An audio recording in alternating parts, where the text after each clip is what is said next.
नेताजी को श्रद्धांजलि देता हूँ। आप सभी को नमन।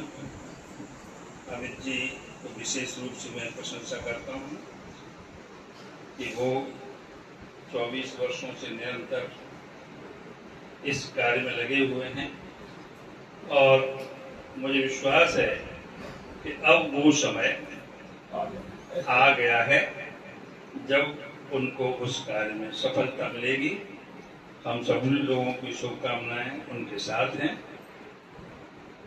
और जैसा उन्होंने बताया ही, मैं निरंतर पत्रिका में कुछ न कुछ लगा रहता हूँ, काम करता रहता हूँ। पत्रिका मेरी मासिक है और पिछले साल मैंने काकोरी पर एक विशेषांक निकाला था। अमित जी, उसमें बहुत ही सुंदर संचालन, आपने बहुत सुंदर संचालन किया था और वो मेरा पहला ही परिचय आपसे था और मैं बहुत प्रभावित हुआ आपसे। तो और इस वर्ष जनवरी महीने में तो नेताजी का बर्थडे आता है, 23 जनवरी इस साल था, वो हर साल ही होता है।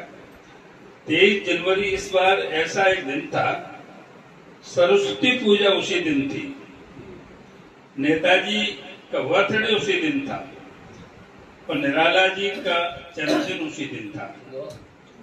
तो मैं जिस मोहल्ले में रहता हूँ, पहली बार मैंने उस मोहल्ले में सरस्वती पूजा मूर्ति बनवा के सरस्वती की पूजा करवाई और नेताजी का बर्थडे मनाया, साथ में निराला जी का बर्थडे मनाया और हिंदू सम्मेलन का आयोजन किया। एक ही दिन में सारे कार्यक्रम, जिसमें बच्चों के लिए कुछ कार्यक्रम भी करवाए थे, कंपटीशन, जिसमें बच्चों को दिया था अगर आज नेताजी होते, ये विषय लिखने को दिया था। बच्चों ने बहुत अच्छी बातें लिखी और नतीजा यही था कि अगर नेताजी आज होते तो भारत का नक्शा कुछ और ही होता। ड्राइंग में भी मैंने नेताजी का चित्र बनाने के लिए ही दिया था। इस तरह पूरा कंपटीशन मैंने नेताजी पर केंद्रित किया था और बहुत शुभकामनाएं। मैं एक कविता, जो आपका विषय है आज का, न्याय, उसी पर एक, चूंकि मैंने तत्काल में लिखा है तो तुकांत कविता नहीं है, अतुकांत कविता है। देखें, कविता का शीर्षक ही है न्याय पर चर्चा। नेताजी, तुम्हारी कहानी किसी बंद किताब का अंतिम पृष्ठ नहीं है। वह आज भी भारत की धड़कनों में एक अनुत्तरित प्रश्न बनकर जीवित है।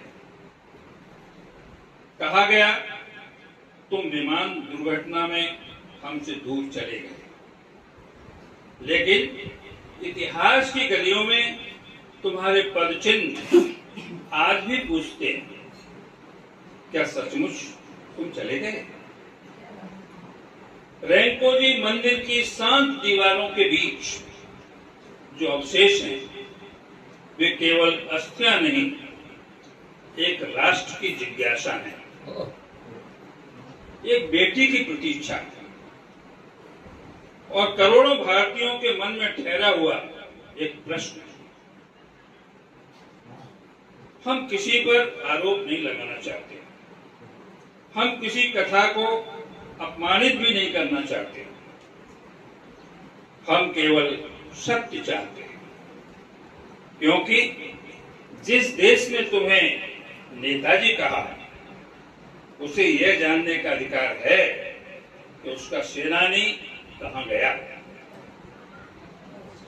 जिस बेटी ने अपने पिता की स्मृतियों को जीवन भर संजोया, उसे यह जानने का अधिकार है कि उन अवशेषों में उसके पिता हैं या नहीं। और आने वाली पीढ़ियों को यह जानने का अधिकार है कि इतिहास ने हमसे कुछ छिपाया तो नहीं। आज न्याय पर चर्चा सिर्फ एक कार्यक्रम नहीं, उस मौन को आवाज देने का प्रयास है जो वर्षों से हमारे भीतर बोल रहा है। हम इतिहास को कटघरे में खड़ा करने नहीं, इतिहास के सामने एक दीप जलाना चाहते हैं। वह दीप सत्य का हो, न्याय का हो, राष्ट्रीय सम्मान का हो। नेताजी, तुमने कहा था स्वाधीनता मांगी नहीं जाती, उसके लिए संघर्ष किया जाता है। आज तुम्हारी स्मृति के सामने हमारा संघर्ष किसी सत्ता के विरुद्ध नहीं, सत्य के पक्ष में है।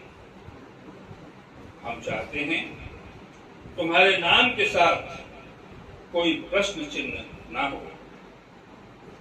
हम चाहते हैं भारत की मिट्टी तुम्हारी अंतिम सच्चाई को अपनी गोद में स्थान दे।